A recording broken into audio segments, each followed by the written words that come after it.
अस्सलाम वालेकुम नाज़रीन, आज हम आपको बताएंगे कि क्या वजह है इसराइल कौम पूरी दुनिया पे काबिज होना चाहती है। क्या वजह है कि इसराइल कौम हम मुसलमानों पे हुकूमत करना चाहती है, और क्या वजह है कि इसराइल कौम मुसलमान हुकूमत को ख़त्म करना चाहती है। देखा जाए तो इनका मकसद ये है कि हम उम्मत मुस्लिमा को ख़त्म करके दोबारा अपना यहूद मज़हब ले आए। नाज़रीन, ये किस्सा शुरू होता है 3000 कबल मसीह। एक बादशाह नमरूद के घर पे एक नहायत ही नेक बच्चा पैदा होता है जो हज़रत इब्राहिम अलैहिस्सलाम है। हज़रत इब्राहिम अलैहिस्सलाम की विलादत से पहले ही एक राहिब नमरूद से कहता है कि तेरे घर पे एक बच्चा पैदा होगा जो कि तेरी सल्तनत खत्म कर देगा। ये सुनते ही नमरूद तहश में आ जाता है और वो हुक्म देता है कि मेरी सल्तनत में जितने बच्चे पैदा हो उन्हें कत्ल कर दिया जाए। और उस सल्तनत में जितने बच्चे पैदा होते हैं उन्हें कत्ल कर दिया जाता है, लेकिन अल्लाह की तरफ से हुक्म आता है कि हज़रत इब्राहिम अलैहिस्सलाम की जान बख्शी जाए। तो उसकी वालदा इन्हें एक गार में छुपा देती हैं और किसी हिसाब के मुताबिक पिछले तकरीबन 7 साल तक उसी गार में रहते हैं। इसी तरह हज़रत इब्राहिम अलैहिस्सलाम बड़े होकर अल्लाह के नबी बन जाते हैं और वो कौम को अल्लाह की तरफ से आने वाली दावत से आगाह करते हैं और वो सबको समझाते हैं कि अल्लाह के सिवा कोई इबादत के लायक नहीं, हमें उनकी इबादत करनी चाहिए। लेकिन लोग नमरूद के डर की वजह से हज़रत इब्राहिम अलैहिस्सलाम की बात नहीं मानते और उनसे बहसो मुबाहिसा करते हैं। हज़रत इब्राहिम अलैहिस्सलाम के 2 बच्चे पैदा होते हैं, इस्माइल और इसहाक।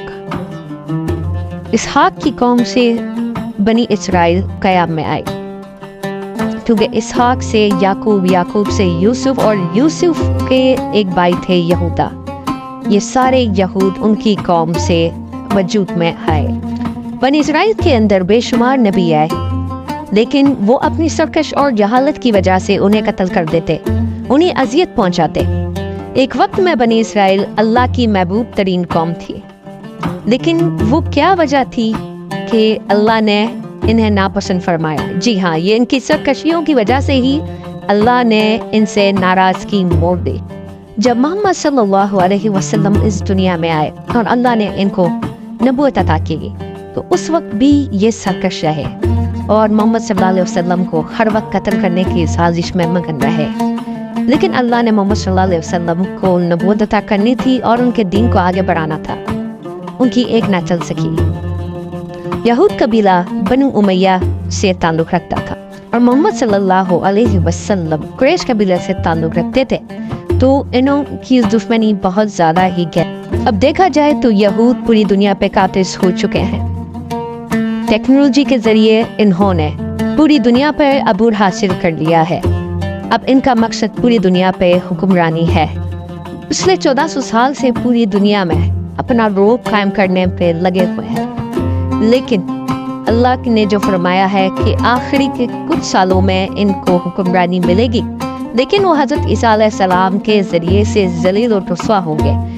एक एक यहूदी अगर वो पत्थर के पीछे भी छुपा होगा तो पत्थर गवाही देगा कि मेरे पीछे यहूदी छुपा है, इनको कत्ल कर दिया जाए। और इनके साथ बहुत ही बुरा होगा जो ये अभी सलूक कर रहे हैं। वीडियो कैसी लगी आप हमें कमेंट में ज़रूर बताएं।